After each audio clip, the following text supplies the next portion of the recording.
Dames en heren, ladies and gentlemen, welcome in the Groningen Museum, and of course you already know Mr. David LaChapelle, our guest this whole week here in the Groningen Museum. Very welcome to this artist talk. We're very pleased and enthusiastic that David will be here with us for this exclusive talk. He will talk with the director of the Groningen Museum, Andreas Bloem, and this also will be a very live talk. All the cameras here are there to make sure that we are streamed live all through the internet by Facebook. So therefore, one question to you all, if you kindly would put your phone in flight mode or turn it off so it doesn't interfere with our signal. Thank you very much and have a great talk. And let's give it up for Mr. David LaChapelle. Thank you. First, I put my phone out as well. Okay, a warm welcome from me as well. It's a wonderful experience to have the show here, have David here, working with David on the exhibition, with lots of events. We had a sort of course with children from 7 to 12. This is a more grown-up public.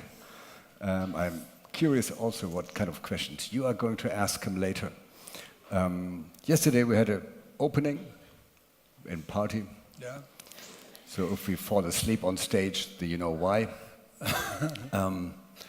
David, how do you feel? How do you like it here?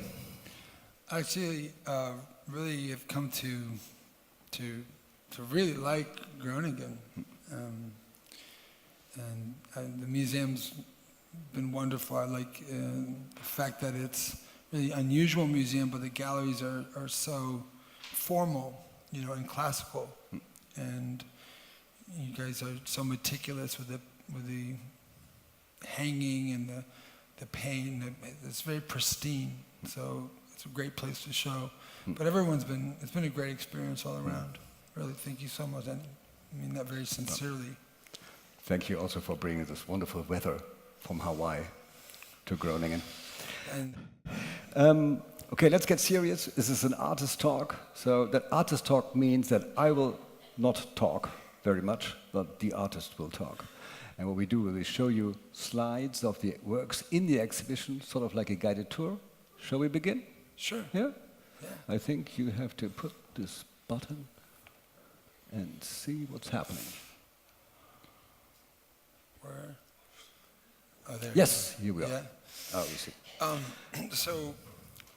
What are we seeing? Right now, this is when you walk up the stairs into the galleries, you see a self-portrait as house, and that's right outside the first room of the exhibition.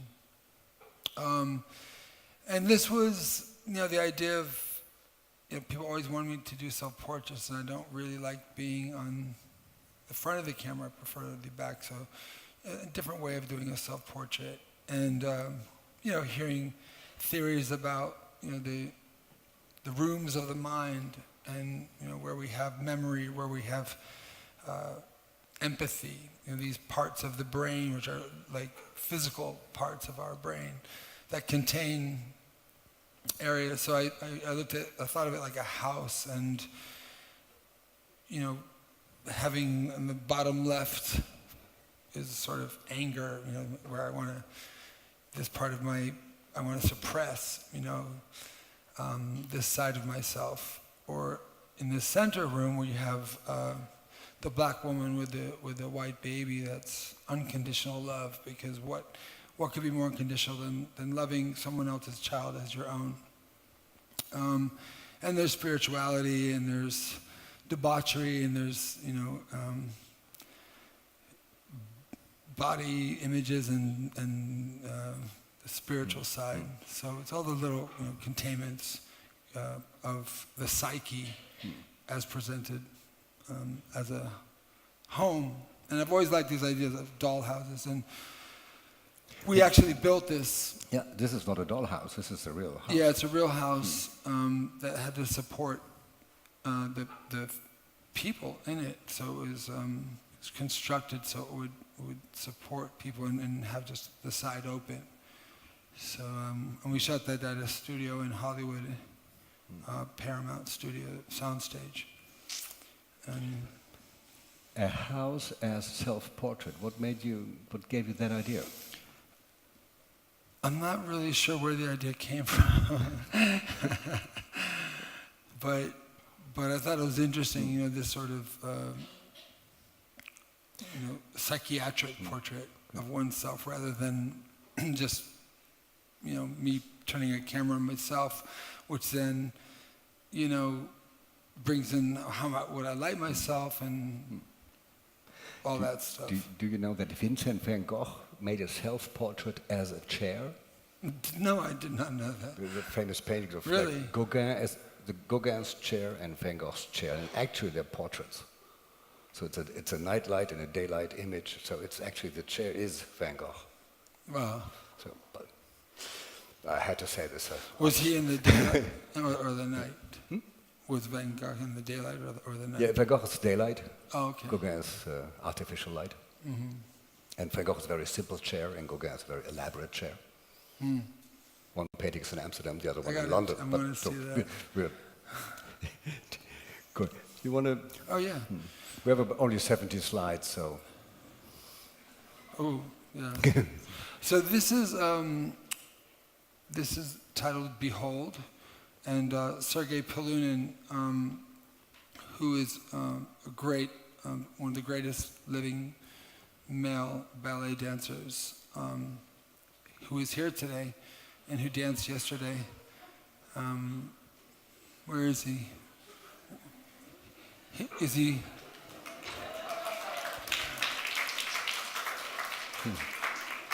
He's not blue today, so you may not recognize him. What's going on? He faded. So we started collaborating as on a side note, a personal note, with Sergei. I've always photographed dancers. Dancers I've found to be very unself-conscious or conscious of their bodies, and very willing to, very comfortable, without clothes. And my photographs are not erotic in any sense. So when I do nudes of people, it's not something erotic. In fact, I try to use my photography to rescue the nude figure in photography from this idea of just some sort of gratification, whether it be sexual gratification in pornography or selling something for some sort of purchasing, into gratifying yourself through enticing someone to buy a cologne using the figure or something like that. So the figure is more than that. It's a housing of the soul. And I'm very pluralistic in ideas of religion. So you see it's almost a Krishna figure with a crown of flowers and a halo. And this became the cover of the book, and a very strong image. The human face is the sort of strongest thing that, as human beings, we react to. We react to the side of a face. In studies with babies, they see faces. And Sergei not only is this incredible dancer and great to collaborate with, but he also has a very poetic face. And with his eyes closed like this, I felt you can really impose your idea of who this person is, or who this spiritual being in this image is. I think there are lots of photographers here, or people studying photography. Can I ask, who's doing something with photography? Yeah, it's a sizable number. And the rest is just looking at photographs. But anyway, I think they're also interested in technique. Because this is one of the more recent work. Perhaps you want to say something about it? Yes. Well, in the 80s and 90s, 1986, I spent 12 years in the dark room. First in black and white for 6 years, and then color for 6 years. So I call it the dark ages of my life. I was either in a nightclub in New York City or a dark room in the day. So I never saw daylight. And technique in printing has always been very important to me. So it's not just clarity of image and the actual clarity, without the grain, or now they have digital breakup, but clarity of the image and the craft of photography, the techniques to make images large, like we have in the museum here. that I want them to be, clear. But I also want the message, what I'm trying to communicate to you, to the viewer. I want that also to be clear. I want to know what it is that I am trying to say. I'm not motivated to make more things in the world. There's enough stuff in the world and enough merchandise. I'm trying to communicate something. And so that marriage of clarity is something I strongly believe in. Back in the 80s, I was experimenting in the darkroom, and I was doing all kinds of things. A negative currency you'll see later on, that was me putting a dollar bill in the enlarger, and it came out bright pink, the green bill, because they were negative. With these, I started to take, there was this dye that we used. If there got dust on the negative, you use a color dye to spot it out. I took this dye and I used it on the actual negative, not the print. And I got these insane colors. So when I used a very small, you're working microscopically. Now I need like a magnifying glass and glasses. But when I was 18, I was, painting these little negatives. And I've gone back to that for this Paradise series. For the last 10 years, I've gone back to analog and painting on the negatives with this technique I developed by experimenting. And it just, I've always been interested in metaphysical and spiritual things.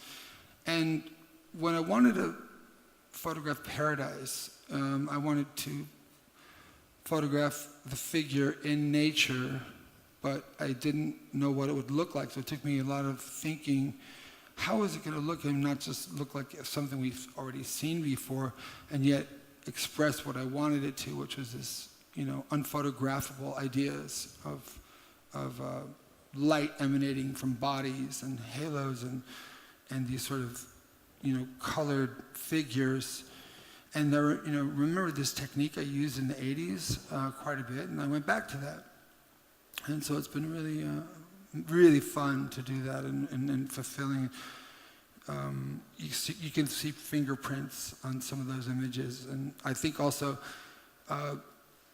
it's refreshing to see the hand of the artist on work we're in such a manufactured world where things are so digital. I think it's interesting and human to see the touch of the artist and the craft. So it's an analog process. So for yellow or the halo, I'd paint blue, and vice versa. So, but the idea was, this Paradise and this place. Now I feel this is complete because in the first few rooms you have all these ideas of consumption and material plane. The things that are obsessed with, the Kardashians, the aristocracy, the lost private jets in the clouds. And now I always wanted to get to Paradise, and I feel, I can't wait. I need to. We have the flood, and then after the flood is this new world, and this new world leaves me very hopeful feeling, and that's something that I was very passionate about getting up. So this is one of the first shows where I've been able to have these pictures out. So I feel like it's a complete statement now, because without it, it kind of left you in this sort of, a mirror to our confusion, materially obsessed world. Right. But without Paradise, it kind of leaves you a little bit. I think our next slide is also He wants to push me quite along. recent. It's This is the cover of the this book. is also telling a story. I mean, it looks very cheerful, but there's something. Well, if hidden. this is a two-part photograph. So she's in a solitary confinement cell. It's Miley Cyrus, and I used her for this photo, and she was so wonderful to agree to be on the book cover. She came alone. She's a real. We know her from the Wrecking Ball and her pop songs, but she's got this whole catalog of music, and she's a really good singer-songwriter. I really believe in her as an artist. And anyway, when you get the book, that's the cover, but when you open it up and you see the actual cover of the book, that's the box cover, it's a solitary confinement cell. So exact same room without the flowers, and she's sort of naked in the light. In America, we have 90,000 people in solitary confinement, which is, inhuman. But more than that, also, it's about the confinements of our own minds and of our own psyche. So the idea that the metaphor of our mental prisons that we can put ourselves in for whatever blocks that we might have and need to overcome. So there's the actual physical prison, and then there's the mental prison. So I love the idea of transformation, not only of the butterfly, and it's very difficult to do a butterfly because it can be very much a cliche. So I had this girl dye these wings with fabric. She did tie-dye, this 60s technique. So I really was hoping it wouldn't look trite, but also the transformation of the room, using the same room of the solitary confinement cell, then being transformed through this branch that came in through the window. Good, let's go on. The Pietà is, in art history, probably the most famous and oft repeated death scene, going way back to the very first biblical images. So many artists have made their Pietàs. And so the Pietà for me has become a symbol of greatest loss. A mother losing a child, there can be no greater loss than a mother losing a child. And so taking this idea, I've done the Pietà several times, and here's Michael Jackson in the arms of Christ, and we lost this great artist, and it was, to me, he is a modern day martyr, and someone who gave the world so much, the most expensive. It's amazing how someone so famous, world famous, probably the most famous person alive at the height of his career, was then turned into this monster, and it was not true. This was all greed, and all one has to do is read the transcripts. I mean, he was found innocent in the trial. The most expensive trial in U.S. history against an individual. It was not against some terrorist. It was against Michael Jackson. And the United States spent, the people versus United States versus Michael Jackson. The United States spent over $80 million trying to find something that he'd done, which they couldn't find anything. And, it was a modern day witch hunt, televised. We have to ask ourselves, why do we like to put people up so high? And then all the tabloids, it was just this never-ending nightmare for him. Why do we enjoy watching people suffer who were once our heroes, and then we somehow take this bizarre pleasure in their downfall? And, I think we have to look at that.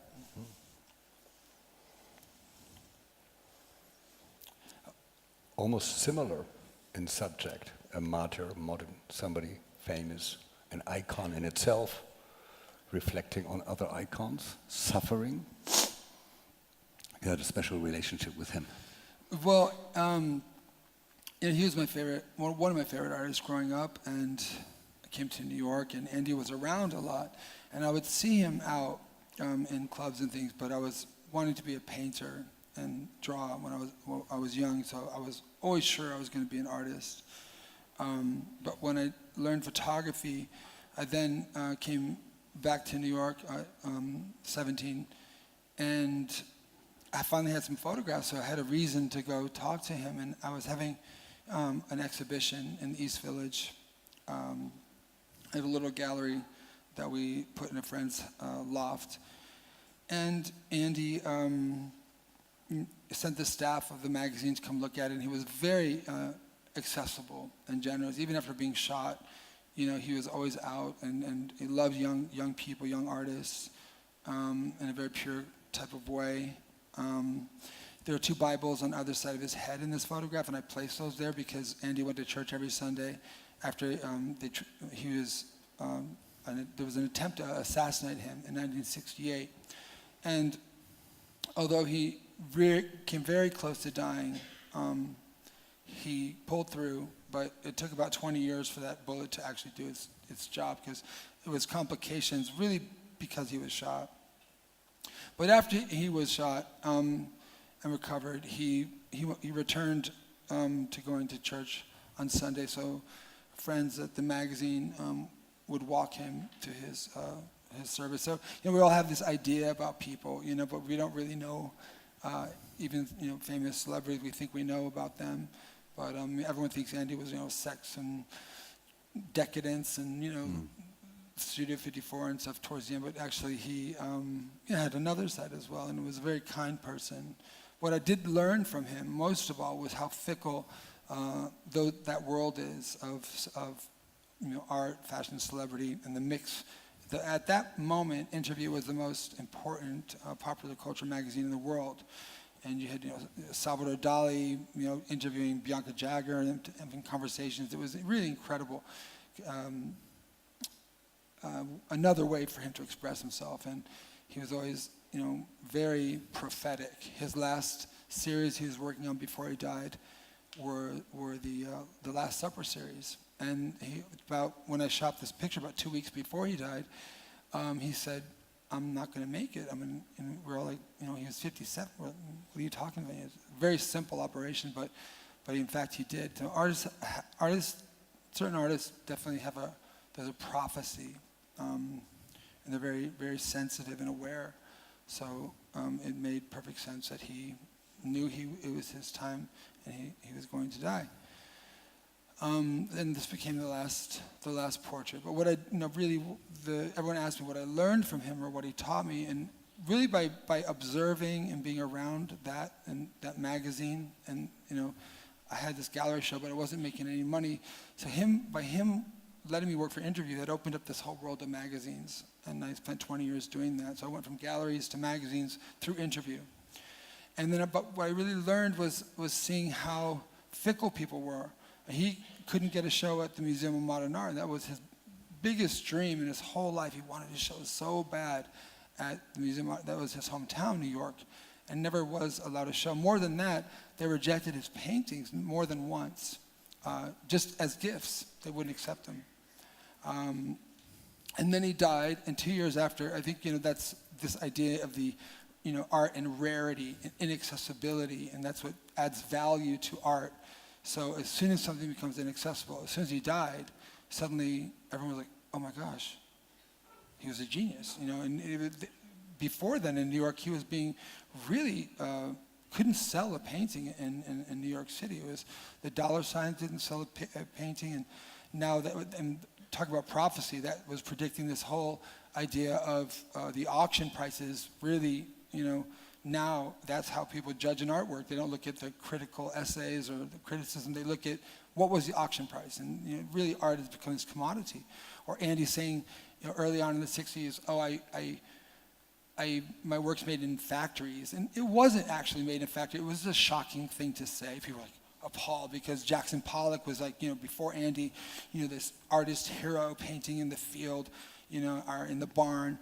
And then Andy saying, "Oh, my work is made in a factory," and it was a sort of like really shocking statement. When in fact Andy was a very small studio, and they were all doing silk screens there, And now you have artists making work in foundries in these giant art factories. There's 3 major ones in the world where these giant, they usually take a small object and blow it up to heroic proportions. So he was always very prophetic, but also seeing people, the critics and the collectors, not paying any attention to him. What kept Andy going was having this really great magazine Interview. That kept him, relevant in that world. And so, when he died, then the Museum of Modern Art gave him the biggest show in the museum's history, from the attic to the basement. It was the biggest show devoted to a single artist in the museum's history. But it took him to die for that to happen. He remained a lasting inspiration for you, and then you created your own. Yes, I first fell in love when I first saw his work when I was about 4th grade. was a Marilyn Monroe on a school field trip. And so these two pictures here, which were in the exhibition, this is my friend Amanda Lepore. She's a very dear friend. She's a transsexual, and I've been photographing her a lot, and she's obsessed with Marilyn. I love Andy, so we did this photograph together. And it is a photo. There's no digital work done on it. I spray painted black hairspray through a net to create the silkscreen print, like on her face and the drips. And you know, I couldn't afford an actual Warhol Marilyn, but I wanted to make my own so I could have it in my house. And then Liz Taylor, we did the same thing, creating the shape of the hair and matching the lighting, and then using the black hairspray as the silkscreen off margin. And this is the real one? The actual Liz Taylor, years later. Just big, in my eyes, this is a great heroine in America. As far as Hollywood goes, she's someone who really, you know, as she got older, she found this cause to believe in AIDS, this new disease that didn't even have a name, and she devoted her life, instead of trying to do more films and get more surgeries or whatever, she devoted her life to fighting AIDS. And this really gave her a reason to wake up in the morning, and I think that's the way to do it, to take all that fame and parlay it into something so meaningful. And I was in New York City when all my friends were dying of AIDS, before it had a name, before they even called it AIDS.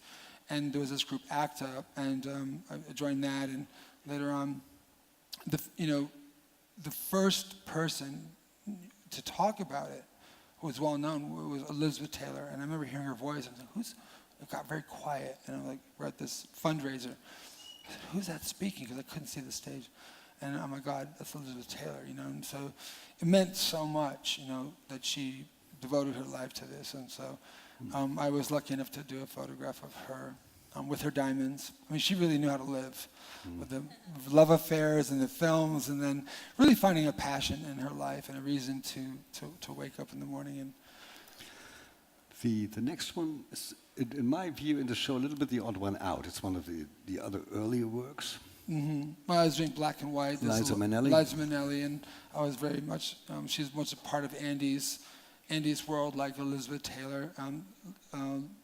Liza Minnelli was a good friend of Andy's, and I love the film that Bob Fosse made, Cabaret, so I wanted her to look like that. And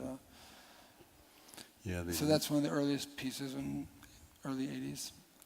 Bowie, which you guys had. This is another PA talk. Special request from us to include Bowie in the show, because we had the big David Bowie show here a couple of years ago, and I learned that the David Bowie archive, I mean, he collected everything from when he was 16 years on. He thought, I may become famous, so it's worthwhile collecting everything I have.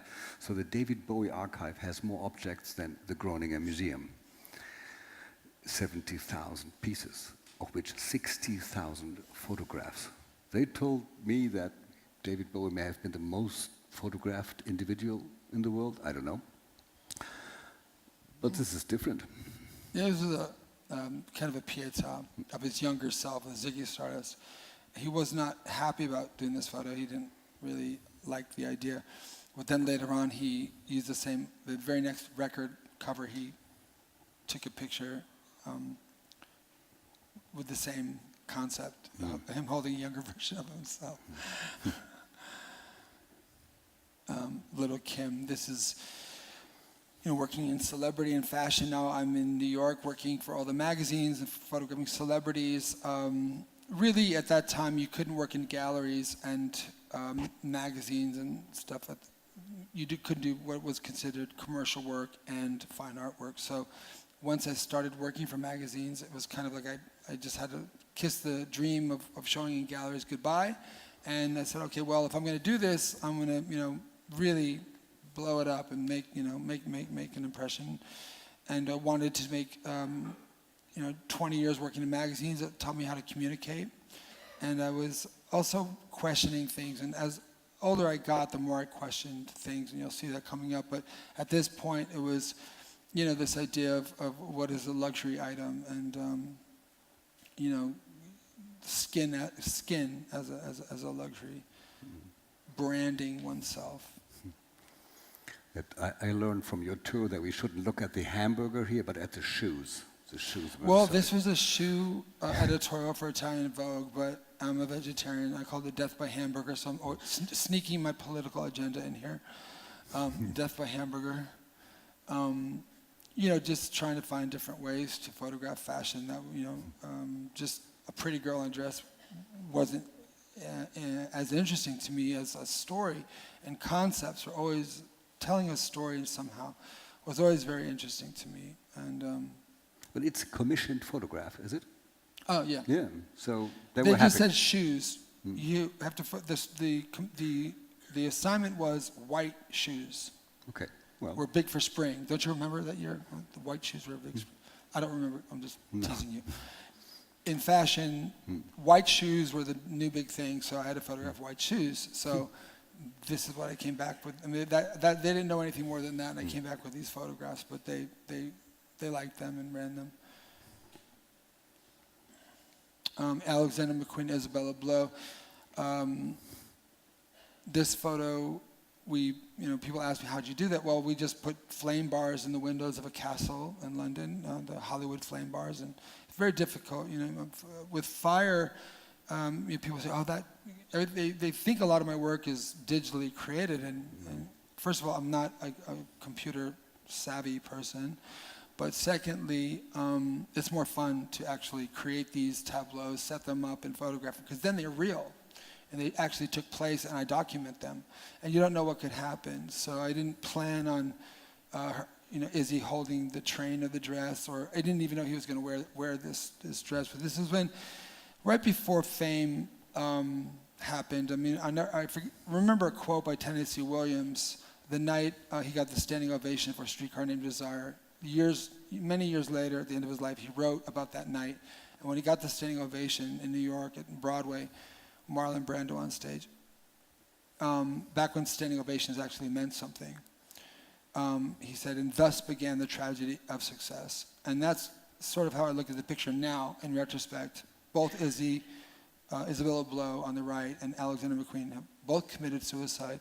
Isabella had become a very dear friend of mine and styled many of my photographs, the clothing. And I called it Burning Down the House when I shot it, because when Lee McQueen showed his first collection, everything looked old suddenly. And I always equate in fashion to art, in the sense that, well, Picasso owned the first half of the 20th century, and Warhol owned the second half. In fashion, Saint Laurent owned the first half, and McQueen owned the second half. And when he debuted, everything just looked old. So he really was like burning down the house. You burn down something for something new to spring up from it. But the fashion business is really hard on artists, and definitely Alexander McQueen was a true artist. I think there was a lot of stress to do these collections, and he was doing these amazing shows that are mind-boggling, as most of you probably might know. But to have to do so many collections and to please the buyers, to please the executives, it was a lot of stress. And he also had a lot of issues. He thought he was too fat, and he wanted to be really thin, and he always liked to portray himself, as a sort of brooding, gothic, sort of dark figure, when actually this is a true him. He was a very jolly, happy guy, laughing a lot. So he never really liked this picture because he's in a dress and he looks kind of camp and he's laughing. But this was more of his personality than you'll see, these sort of heavy goth with the, contact lenses that Marilyn Manson would wear. He liked that sort of thing. But this is more of a true kind of spirit of him. Well, now we're entering gallery number 2 in the show. Gallery number 2, and I titled these series Aristocracy. They're private jets, and they're not crashing; they're lost. and it's trying to illustrate this idea of the race, of materialism and status. And when one flies into Art Basel, for instance, you see all the billionaires there for the art collectors are just hundreds and hundreds of private jets. And now, people, how big is your jet? What kind of jet do you have? So in fact, they give these models if you purchase a jet, you get a model for your desk so everyone knows when they walk into your office, oh, you have a G5 or whatever. So, I mean, I'm not pointing fingers or saying wealthy people are bad, nothing like that, because that's not the point of these pictures. The point of the picture is the materialism, and trying to illustrate this idea of this race for status and materialistic, and trying to just look at it with a bit of where are we going? Well, we might be lost. And when you subtract, all of our ancestors had spirituality at the center of their lives. Even going back to when we were hunter-gatherers, we'd look at the stars and try to understand why we were here. And when you subtract that from modern life, you're left with a big hole, and we try to fill it through acquisition, through career, through status, through sex or drugs. This emptiness, and that's really what I'm addressing. And what puzzled me, we discussed the colored walls of the Groningen Museum, and these works, I found them the most risky on the colored wall, and indeed they were. And luckily you intercepted and said, okay, well, if you don't allow white, please just on this one wall, because actually they're color field or light color field paintings. Yes. They were also inspired by the color, field paintings of the 60s. There's sort of a lot of negative space and just color washes and just having little bits of airplanes sticking out. But again, it's not about the crash or the sort of spectacle of death. It's really about this lost in this sort of clouds and endless, Saint-Tropez, St. Moritz, Art Basel, Art Maya, just these jets, the new jet set, this kind of, how big is your plane? The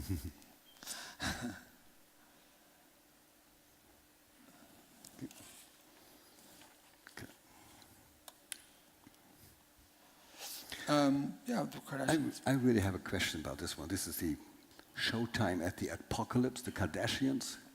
And when I look at an image like this, the elaborate setting, the detailing, and the number of works you've done, the body of your work, and I would think it takes 6 months to produce one picture like this one. And if we're counting all these, you should be 150.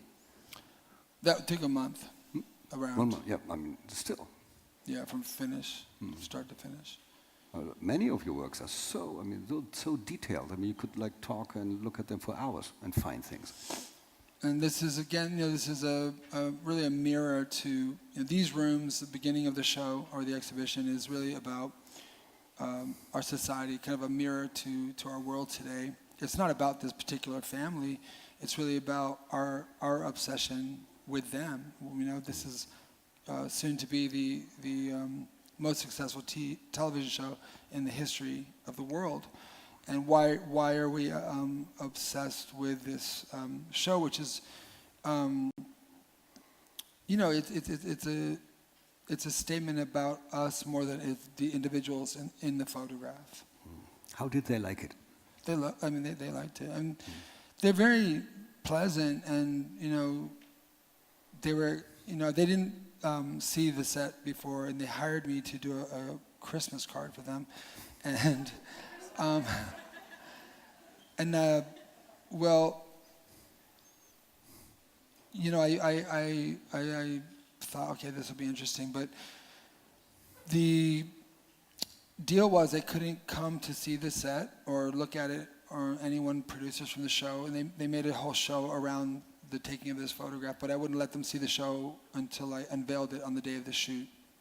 And when they walked in, Kim just said, "Oh my God, it's all about us." And she was so very happy, because all the magazines, I mean, we had thousands of magazines. Every single one was a cover from the Kardashians, and it's this sort of Beatlemania of the, it's kind of insane, the obsession.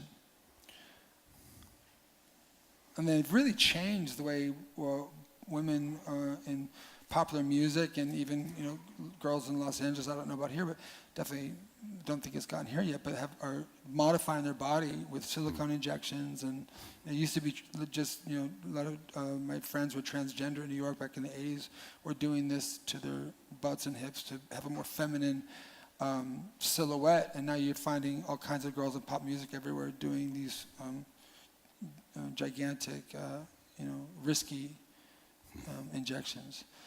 This is House at the End of the World. This was the last fashion editorial I ever did. It was for Italian Vogue. I was really reaching an end with magazines. I didn't really have anywhere to go. My concepts, I was growing up, and as you get older, hopefully you grow up and mature, and I wasn't really feeling the same way that I did about it in the very beginning. But the concepts were getting a little bit too heavy for the magazines, although I was showing the clothes, and that was most important, that you can see the clothes. This happened to be on the newsstand. I shot it in April, and then in August it was on the newsstand when Katrina, the hurricane, hit New Orleans. And all you saw on the news were these images of New Orleans that looked not so dissimilar to some of the pictures in this fashion editorial I had done. The magazine got tons of phone calls and letters, people saying, "Oh my God, you're exploiting this hurricane and this disaster." But they didn't understand that the photos were taken 3 months prior. And so it just happened by coincidence to be on the newsstand when Katrina hit. And the editor of Italian Vogue called, and she was Italian, Franca Sazzani. "David, people think it's about the hurricane." And I said, "It is about hurricanes." I didn't know it was about Katrina, but I was at my mom's house in Florida, and I had to get on a plane. I was leaving, and a different hurricane was headed that season directly towards my mom's house. And my mom and my sister were trying to put the shutters up, and I couldn't even help. I had to get on a plane and go to a job. And so, this was 12 or 13 years ago, but this, the climate and the changing of the climate has been on my mind for quite some time. And this is during Sex in the City, and this really just collecting shoes, more shoes. The next purchase is going to bring us happiness. And I have nothing against, beauty and makeup and hair. I mean, you look at indigenous tribes in Africa, they spend hours and hours in intricate braids and beautiful beadwork on their clothing, and it's a mark of civilization to beautify oneself, and for the men to be virile and mating rituals. This goes back to Egypt. It goes back to the Incas. This is human. It's human. But when that becomes out of balance, now these native tribes and Aboriginal cultures have a balance in their lives because they're living on the earth, and they're dealing with the weather and the sun and the moon and the crops and very much a part of the planet, where we're very disassociated and very separate from that. We can live in our climate-controlled homes. In Los Angeles, people don't even know there's a drought because everything's green, but it's all water being brought in. And years ago, I would say, in the middle of a drought, like, whoa, everything's so green, I didn't notice. You haven't noticed it hasn't rained in 2 years. So when we come out of balance, when we lose the balance and everything is just about how many shoes I have and how am I going to look and the appearance of things, it becomes very superficial, it becomes very materialistic when things get out of balance like that. And that's when it becomes unhealthy. But I don't have some kind of problem. I'm not looking at the fashion industry or condemning those type of things, which is what makes us human, and we're animals. We want to look good. That's totally natural and human. It's just when we let those things become out of place. So this was about, the idea of hurricanes. And this is also when I knew I had to stop taking fashion photos. And this is when I moved to Hawaii and got a farm off the grid, or actually started a farm. It was a nudist colony for 30 years in a very isolated part of Maui. This is another one of the pictures, House at the End of the World.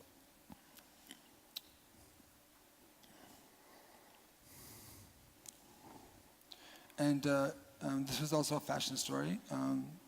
Helmut Lang pants. But this is Icarus. And we all know the story of Icarus who flew too close to the sun. And here we are with our technology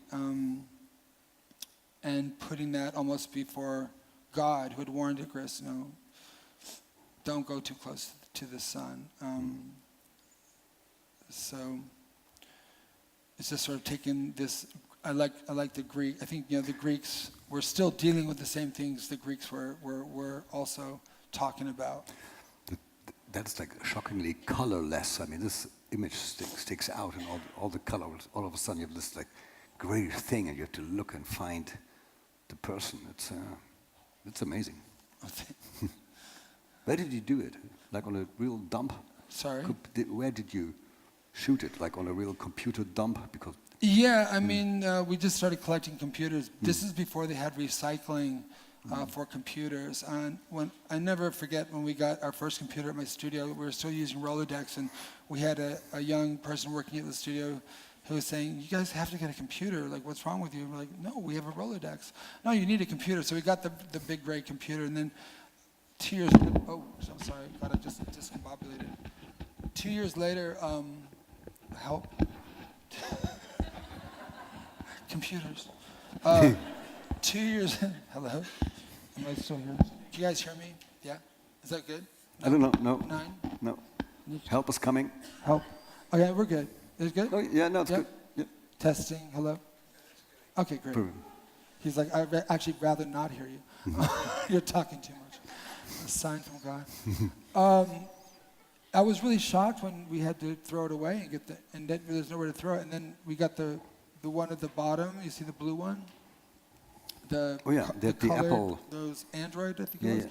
So we got that. And like, oh my gosh, this is it. Like, it doesn't ever going to get better than this. And 3 years later, that was obsolete. I'm like, what?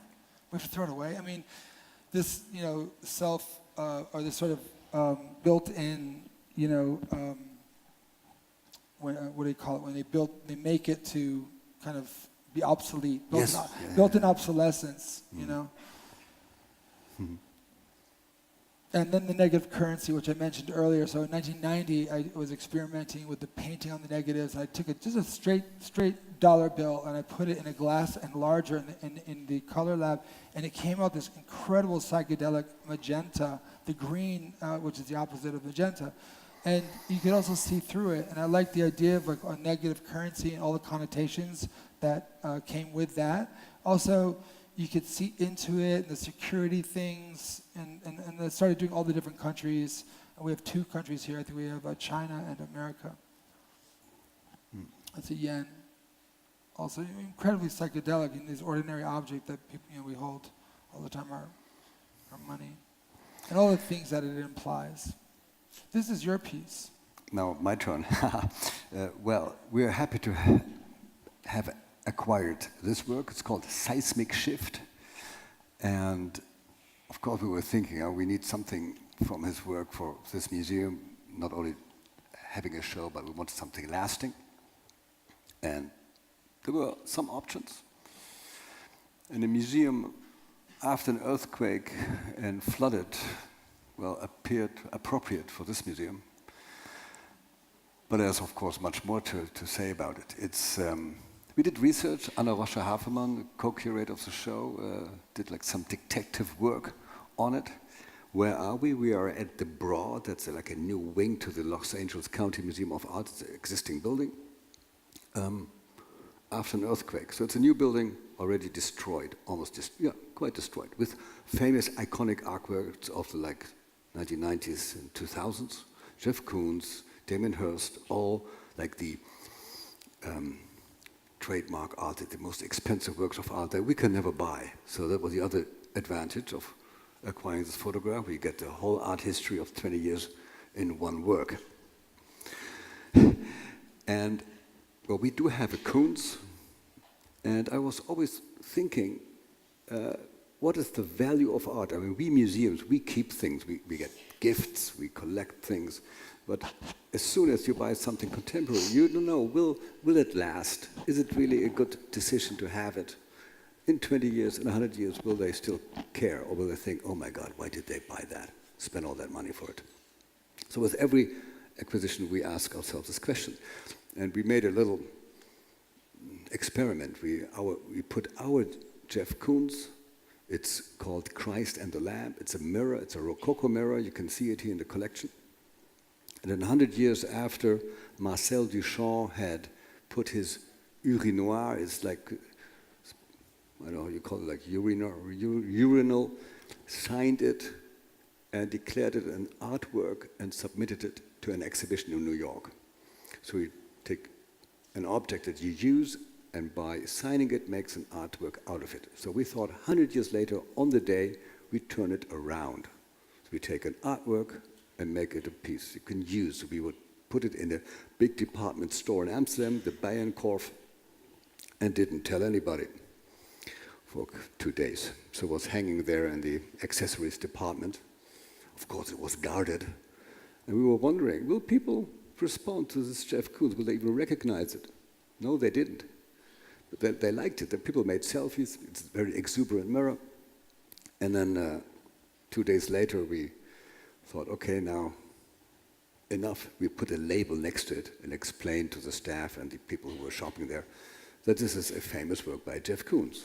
So that museum label made the artwork. It was quite an interesting experience.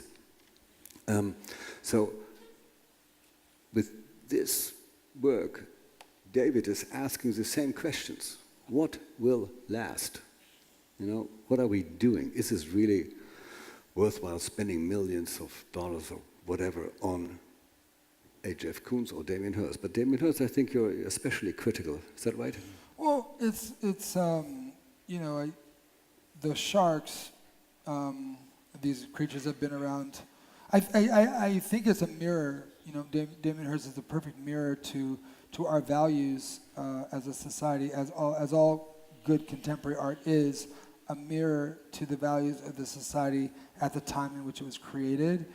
And I think that, you know, that this is our values. You know, we're looking at this carcass in the living room and it's like oohing and ahhing, or, you know, if you're very rich, you can afford a shark. And not only making one, so he proved the point with making one, but when you're making, you know, dozens and dozens, it kind of feels greedy. And then those sharks have to be replaced every 5 years because they decay. And so, but if you're not so rich, you can get a cow. But the cows aren't really menacing enough, so you cut them in half, vertically, which is like, you know, but really, what is that in your living room or your, you know, it's a cut in half cow. And what is it saying about us as a culture, you know? And then, of course, if you have less money, you can buy a little sheep. But, you know, depending on your access to the artist. So art and this idea of you know, for the elite and for status, and, you know, if you have, at a certain point, and you have $1 billion, you know, you can only get a plane so big, you can only get a boat so big, you can only get a house so big, but then you can separate yourselves by your access to artists. And if, well, I know Larry Gagosian, and I can get, you know, this very, very, you know, this Jeff Koons is very rare, or this Damien Hirst, and art becomes like this way that you can separate yourself from the other rich people by showing that you have, you know, a better piece of work, a better, you know, a rarer shark. It's like the airplanes on your desk. But really, what is it saying about our culture? I mean, I think one proves a point, but I mean, as an artist, to make multiples and multiples that have to be replaced, you know, it's just, you know, someone who I just feel the message that's within that. If you just subtract the novelty of it and subtract, okay, it was a new idea, it hasn't been done. You subtract that, and then you keep looking at these multiples of all these sharks that have to be replaced every 5 years. What is it then saying? It's really talking about status and wealth and our lack of empathy for other sentient beings, like the shark, which has been around for millions of years, way longer than we have. It's so well adapted to living, which is, many of them are becoming extinct, and our oceans are in crisis, and yet, you know, we're putting these in our living rooms. You know, it's I think on Earth, in the next incarnation of man, they'll look back at the civilization and be like, wow, they were pretty fucking arrogant. You know, what an arrogant group. Before we go to the next slide, I want to mention that this acquisition was made possible by the Vereniging Rembrandt, the Rembrandt Association. So, thank you. Mr. Rembrandt. Yeah. What a really great gift for me. No, it's not. I mean, I didn't mean that flippantly. It was very.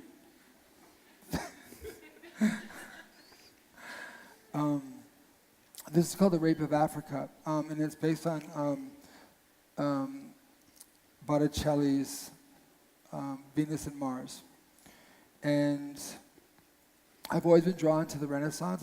Michelangelo's my favorite, but I was looking at Venus and Mars, and I was thinking how relevant it is today. You have the goddess of love and beauty, and the god of war and greed in this sort of conflict. And at the time I made it, there was a recession, and everyone was buying gold suddenly. Gold production in Africa went up tenfold, and the cost to humanity, to the suffering of the people working in these mines, and the cost to Africa, to the cost of our planet, are incalculable. You can see these mines from outer space; they're so giant. And in this quest for having financial security, we're really ensuring our demise as a species. Because there is no real security. This is the false notion that we tell ourselves. And also this idea of ownership, and I'll get back to that later, what we saw in the last picture with the flood. We prioritize. So here we have the goddess of love and beauty. And the reason I chose Naomi Campbell, and it was called The Rape of Africa. There's been many paintings, The Rape of Europa. The Rape of Europa never really happened. The Rape of Europe never happened. But Africa has been being raped for a very, very long time. And now it's being, raped for its minerals and its gold and its resources. Early on, it was for the people. And when Botticelli painted this, he used a very famous beauty in Florence named Simonetta Vespucci. And she was known for her beauty, and she posed also for Primavera, and she posed for the birth of Venus. And she was an aristocrat, and she would walk around Florence and be like, oh my God, there she is. And so I go, who's equivalent today? And I thought, well, Naomi, great to represent Africa, and she's the famous beauty of our time. So that's why she agreed to be in this photograph. And you have the child soldiers instead of the satyrs around them, and these ideas of the cost, the true cost of gold, the blood diamond. But it's also that we are back there with the Greeks. We're still dealing with the same issues the Greeks dealt with, which is greed versus love and beauty. I'm going to wrap it up. I'm only halfway through. We're going to get to paradise. Yeah. So we've advanced with technology, but have we advanced morally and spiritually? That's a question I ask myself. Yeah, David, we're like 1 hour. Oh, I'm sorry. I talk too much. I don't know. No. This is. I'll go really quick. We're like. This is almost half through. Jesus and my homeboy, and who would Jesus be with if he came back? This is a fashion story, one of the last ones I did before stopping in that world. And perhaps let's go through a little bit. We have those landscapes. What? Too fast? No, we want to give. No. It's up there. No, we're not. Sorry. Not finishing. The thing is, we want to give you a chance to ask questions as well. Yes. So I'm going as fast as I can. Okay. Yeah. And then we get to the refineries. I started doing this series. I didn't even know why I was doing them. I had this image in my head, and it was a glowing gas station in the jungle in Maui where I live. And I didn't really understand the importance of it. Then I realized the gas station is where we all go, no matter what religion we are, we all are dependent on fossil fuels. And the discovery and use of fossil fuels, which started the Industrial Revolution, is the reason we all are here today. It's the reason our population has exploded. It's the reason why we can live, and have these lives. It all comes down to the discovery and use of fossil fuels. And so this is probably the most important event to happen to our species of human beings is the Industrial Revolution, which is the use of fossil fuels. And now it enabled us to populate the earth, to have these incredibly wealthy lives, because even the poorest one in this room is richer than most people on the planet, by a gigantic margin. So we have these incredibly wealthy lives, but at the cost of our planet. And now we have to really, this is Gaia, and we have to change this, because what brought us to where we are today, it will also definitely ensure the burning of coal and oil and all the plastics. And these were made with the third biggest use of fossil fuels, which is packaging. Believe it or not, it's packaging. We have Plastic. we have electricity, running of our homes. We have transportation and agriculture. And the third is packaging. I use the disposable things. I used to make these models of the refinery to kind of play with your eyes, and it's neither bad nor good. I'm not pointing my finger and saying it is what it is. We just have to now figure out a way. No, you may point your finger. There's nothing wrong with pointing fingers on this. I'm pointing at my pointer. That's Gaia. It started with these gas stations, and then I took it to the next step, which was the refineries.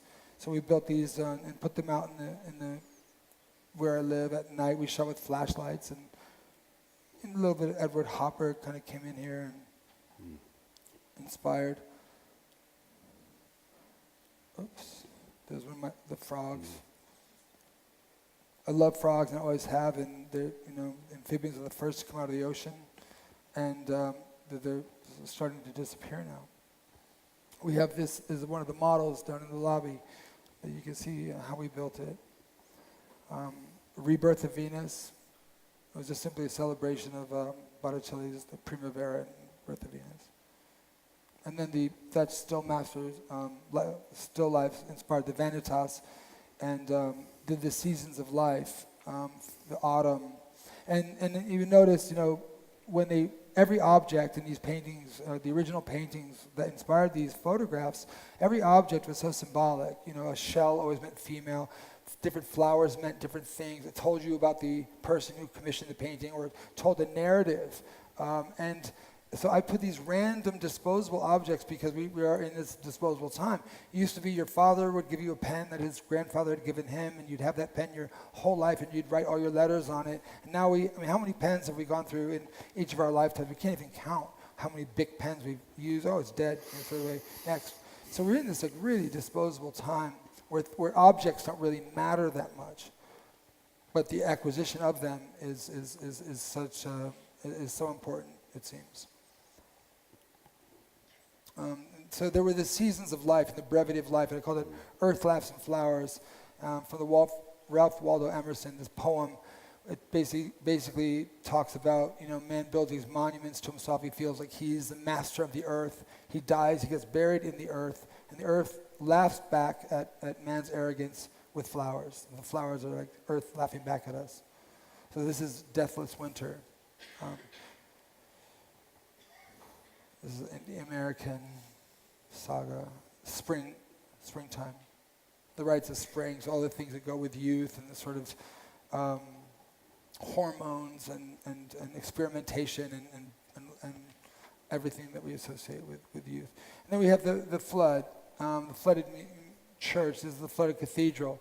And a lot of times when we are diagnosed with cancer, or when we have diagnosed with a terminal illness, or at the end of our lives, we then put our priorities in order. That's our last chance to reorganize, reprioritize what's important in our lives. And all the material things get washed away. Sometimes we then turn to something, a greater power. The Awaken series. And these are in support. Amazing. These are not dead people. I wanted them to feel in between, or like in a womb, not where that light you hear about when you the transmission between life and death, and you hear about the light, or maybe it's a rebirth, or maybe it's the womb, or maybe it's an awakening of the soul. But I didn't want them to be morbid like that. I chose clothing that wouldn't float, wouldn't be diaphanous. I went to the Goodwill, and I got, wools and things that would not be diaphanous and therefore look like some kind of art picture. Yeah. This looks like the end. She has one shoe on, just like in the end of Shaped Like Water. Is that the name of it? Shaped Like Water, the movie? Water, what is it called? Shape of Water. This picture reminds me of the last scene. I like that movie. And so these supported the deluge. This is Michelangelo's first panel he did in the Sistine Chapel. He never thought it was successful because he did the fresco, and then he came down and he thought the figures were too small, according to his letters. So, but I didn't know that when I did it, and I was just drawn to this idea of the flood of the future, or this flood you hear, or this idea of the apocalypse or the end, and confronting it kind of exercises that fear from me. But if you notice in this image, everyone's helping each other, so it's not people fighting each other off. So it may look apocalyptic, but if you really look, the people are all helping one another, even though they know their lives are about to come to an end. They're all extending an arm and trying to help one another. So it's mankind at their sort of most enlightened. The Flooded Museum. So this came before I did this picture, before the seismic shift that you acquired. And this was the Antiquities Museum. So what was once priceless is now valueless unless you can use it as a raft when the flood comes. But it's something else about art. And when you see a great work of art, it's yours. The artist's gift to you is that painting. It doesn't matter who owns it, because we don't own anything in the end, and we're all renters, right? So when you hear that song, that whatever song it might be that you love the most, that's in you can almost hear it when you close your eyes, and you feel that artist is saying it just for you. It's the same with a painting, or a photograph. That artist is making that for you, and while you're in front of it at the museum or wherever, it's yours. And if you hold it in your mind's eye, it's yours forever. And art is for everyone, and some people get to caretake it for a certain amount of time. But it's really about this fact of the priceless now being valueless, and what you were talking about earlier about the true value of art. The true value of art is the pleasure that it gives the viewer.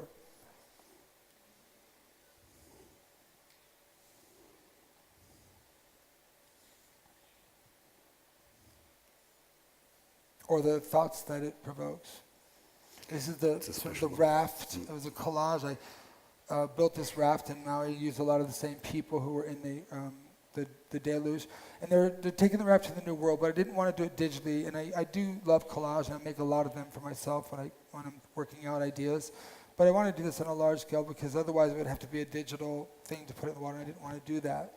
Or risk actually putting this raft in the water and having it float apart and pollute everything in Maui and get lynched. So I decided to do it on the land and then just make it into collage. So this is the raft of illusion raging towards truth, and the truth being this idea of paradise that I've always wanted to come back to, ideas of paradise where you have this man and nature living in sync with one another, living together, and shooting the figure in nature. How can I do that in a new way, in secret passage? So this is what ideas of paradise would look like. This is Adam, a new Adam, a new Eve, and so technically this was done with a light rope, and a hula hoop that we covered in light. The light rope you see in discos or when you're going to the prom or something, and then we spun at the top, and when I looked at it, it was a very long exposure, and we used flashlights on the people, and it looked like conception. And then I painted on it on the negative afterwards with blue to make this kind of glow. But you would never think that it was done actually organically, it's like the same technique when you see cars and the headlights making the move, a long exposure. This is African nativity, so the second coming, and this idea of all the different, trying to represent all the different tribes from different regions of Africa. That's Sergey again, who played a very big part in collaborating with me on the Paradise series. We can make a count how many Sergeys you will find in the show. And this is the First Supper. So well, that one and this is Jesus and Buddha under a tree. Oh, sorry. Jesus and Buddha under a tree. Behold the New World. Which is lightness of being. And lost and found. We forgave deeply, then love flooded our hearts. Again, using the moving lights, I made a pinwheel-like shape, and we spun it. And it was about forgiveness, really forgiving someone deeply, imagining that person, and if you have someone in your mind, I was, really having trouble with this situation in my life, and I had to forgive someone who had been very close to me for a very long time, who had very hurt, incredibly stolen, and oh my God, I felt so betrayed. And I had to forgive this person, but really forgiveness doesn't mean forgetting and just putting them out of your mind, especially if someone's been very close. It really means you have to wish them well. And so I imagine like putting oil on their feet and blessing them, and really blessing them, because you don't know what someone's going through. So this idea of forgiveness is something that I believe in, and not just to free yourself, but to really wish that person well, because we don't know what their childhood was like or what they've gone through. And so it's really the only way. We all have something, these challenges in life that we have to go back to, and reorganize them. I'm going to end on the First Supper. And the First Supper, instead of the Last Supper, we end on the First Supper, because in the new world, in the paradise, or this utopia, heaven, no one has to die because there's no more sin. So it's a baby's first meal. I think David deserves a big applause. Thank you. Thank you very much. Thank you. Thank you.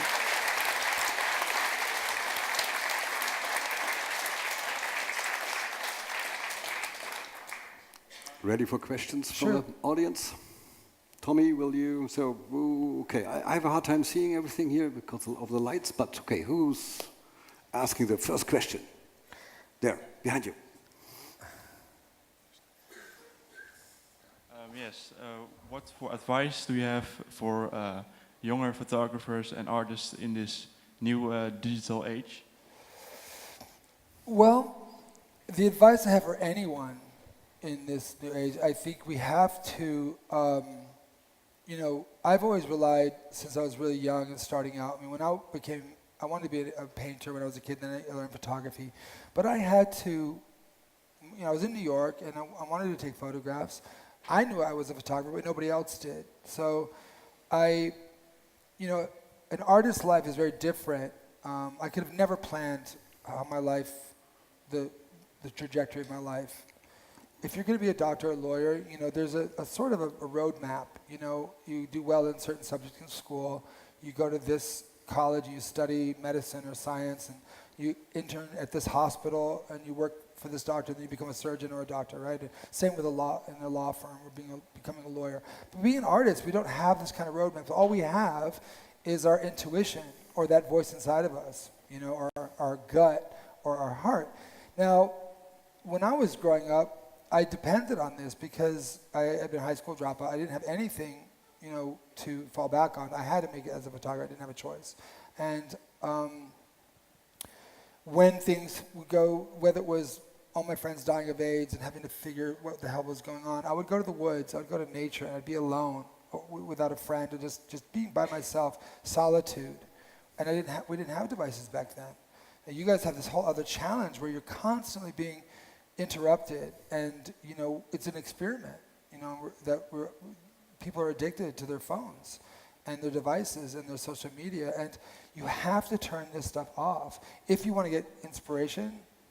If you want inspiration, advice also, you have to do what your heart desires, because that, whether in so many decisions will be made like that, because if you use your mind, when I quit to move to Maui, I didn't know I was going to have a career I thought I could never come back to galleries because at that time you couldn't come back to galleries. But my heart told me I had to stop because I never was in it for the money or the fame or anything like that. That was all a surprise.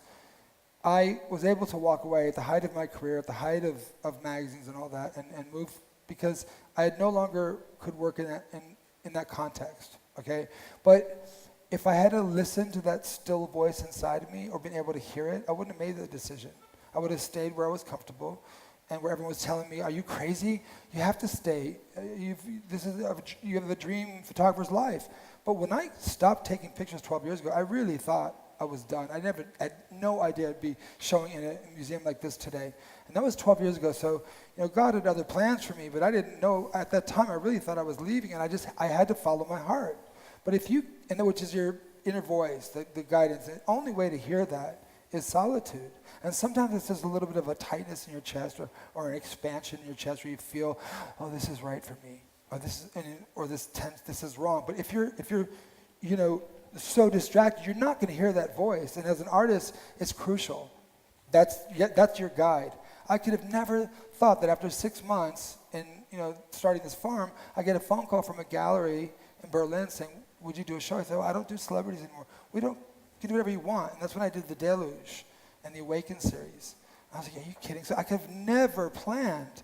I thought that when I left galleries in the 80s, you couldn't show, you could show, if you did commercial work, you could not show in galleries if you did commercial. And I made such a big name in magazines and that videos and things that I just thought that was not even, there was no chance in hell I was ever going to go back to my original dream. And lo and behold, following my heart, following my intuition, I'm in Maui, I get a call, would you show in a gallery again? I'm like, oh my God, yeah. Because I didn't really feel like I was done, but I was just done in the world of celebrity and fashion. I couldn't say anything else. It wasn't working anymore. And I had this feeling, and I got very quiet. I would go in solitude, and the feeling became very strong, and I would see signs. Like the magazine being on the newsstand with Katrina, that was a big sign to me. It's time to go. Even though there was making the money and the security and all that, it was like, I have to go. And if I didn't, I wouldn't have been able to be here today, and I wouldn't have had this incredible coming back to being able to show in galleries, which after learning all I did about communication with magazines, I'm able to now come back as a mature artist. It was like 20 years of school to come back and make work that I really, feel I can communicate better with having the experience of working for magazines. And having had that under my belt, I feel like now I have a better technique and I have a better way to communicate to people. So you have to turn off the electronics. You have to get to ask life's big questions and solitude and not be alone. And I find that in nature. And it takes time. It's not going to be an hour. It's like, go away under a tree, get away. Artists, you have your inner GPS and that's all you have. You can ask 10 friends, you can ask your teachers, everyone will tell you something different. Your parents will tell you something else. But you have to go inside. And that is where you're going to find the answer. All your answers. You already know the truth. You just have to access it. And you won't be able to access it if you're on Instagram at the same time. Good advice. Won't happen.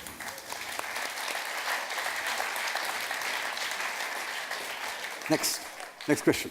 Here, right in front. Well, I can relate to your story, what you just were saying, but I have this question for you. Could you make some sort of pictures without being the photographer? Well, if say I was born in a time there was a photography, I mean, for sure would have been a painter. I mean, that's what I would set out to do. I was actually scared of photography growing up. I loved it. I had photography books, but I was scared because I thought it involved math and science, and I was so bad at math and science. And then when I went to this art high school. I dropped out for 2 years. I was getting bullied. And I went to this I got accepted at this amazing high school in North Carolina where we lived there, based on my drawings. And then halfway through the year, we had a photography course. And I found it was so like an eyeball. It was very intuitive process. It wasn't just, even mixing the chemicals in the darkroom was kind of intuitive. And I just took to it. It wasn't all these numbers kind of scared me that were on the camera. I thought there was a lot of math involved, but it wasn't. And but I definitely would have continued and been a painter if it hadn't been for photography. You know, I knew as a small boy, I stopped paying attention in school to subjects that didn't interest me because I'm like, I'm going to be an artist. I'm not going to need this. You know, at the same time, being a little kind of arrogant. You know, I was also very insecure. So you have the combination of being a very insecure kid, but also kind of like knowing I'm going to be an artist. I don't need this stuff. But then again, like, am I going to starve? Art historian would have been the other option. Pardon? Art historian would have been the other option. Oh, if you're not good at math, yeah. artist or art historian. I love art history. And that's another thing, getting back to your question. The most important thing you can study is art history. And you can get that off the internet. I mean, I don't know what the college or university system's like here in the Netherlands, but in America we have these insane costs. The school that I went to for free, my parents didn't have to pay when I went to high school. Today it's $23,000 for a high school student to live there. And so you can learn everything on the internet if you're hungry and if you're thirsty enough to learn, and you never stop learning. You know, and hopefully what I'd like to do while I'm here in Europe is there's this teacher who takes you around in Rome. I want to go look at the Renaissance paintings again and sculptures and see that you never stop learning, and that's an enjoyable thing. It's not homework, you know. But art history is so important. It informs everything. You know, it'll really enrich your life whether you're an artist or not. It's so important. And so many young people I talk to coming out of art school, they're not studying the classics. They don't know the art history or even photography history, and they spent all this money, $160,000 in debt. They're from a poor family, interning at my studio, these young kids, and you know, they don't know any art history, not even photography history. I'm like, what did this photo college teach you in 4 years? They didn't even give you one photography history. You know, the kid didn't know who Diane Arbus was. I was like, but you just went 4 years of photo college. How do you not know? Well, we didn't study that. We studied technical things, you know? So it's very criminal. So, you know, really pay attention to art history when you turn your stuff off. Here. Thank you. Big applause. Bring your art book. Next question. Yeah, right next. Yep. No. The next person, please. Did I go anywhere near your question? Yeah, just a small one, because you talked about Warhol, and well, we all have that here. So I make pictures too, you know, and I have images in my head, and when I'm coming here, it's just like, whoa. So. Okay. Please. Well, I mean, they can be very intimidating, but, you know, I also started off in black and white and very simply and within my means. You know, later on, I afforded the budgets to be able to do self-portrait of this house, but early on, it was very simple. So just work within your means and work with what you have. You know, and a creative mind will find a way to create even if you don't have big funds to do it. Yeah. Sorry. Please, sir. Hi. Hi. You said that art should be accessible for all people. Pardon? Art should be accessible for all people. I like that idea that art being accessible to all people. And I was wondering, if you show your work in a gallery, doesn't that make the work exclusive in a certain way? I mean, I show in galleries, I show in museums like this one. I make the books, and for me, the books are so important because they're you know, we work very hard to keep the price really low. I mean, that book is basically cost. You know, what the book downstairs, it's a catalog for the show. And I worked, it was 11 years since my last book. And the books are very important for me because my first introduction to art was through books and photo books. So, and the great thing about photography is that it reproduces. It's meant to be reproduced. So that's why the photo books look so good, whereas paintings can be off a bit. You know, you can see a painting in a book and then see real life, like, oh my gosh, it's so different. In photographs, you can really get it almost exact. So having shown in museums, in galleries, and books, I feel like that the work I make is accessible. Having shown it in magazines as well, and I feel like this is as accessible as it gets. I also have to, pay my staff and write myself grants because U.S. doesn't have grants anymore from the government, so I do advertising to support my work or sell pictures through a gallery, which are different streams of revenue that can allow me to keep creating and making work. And so. And galleries are free and accessible, and you don't need to buy anything. How many questions? One more last question. Right next. Is there a philosopher who inspired you?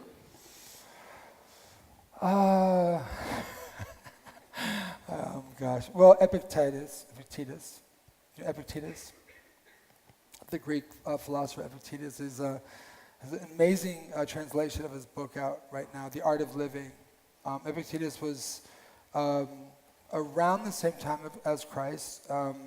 He was born a slave, and then he escaped. He was so brilliant, and then his Roman master let him go to Greece, and he became a philosopher, a Stoic philosopher. And his Guide to Living, the translation is really good. The new one, it's pretty amazing. You know how on point it is, how relevant it is for today. Thank you, David. We are wrapping this up. This was a wonderful talk. I learned a lot. I guess you also learned a lot. Thank you for being here. Thank you for the show. You have time to see the show if you haven't seen it now. I think it's open at 8 o'clock. We start the book signing in the lobby.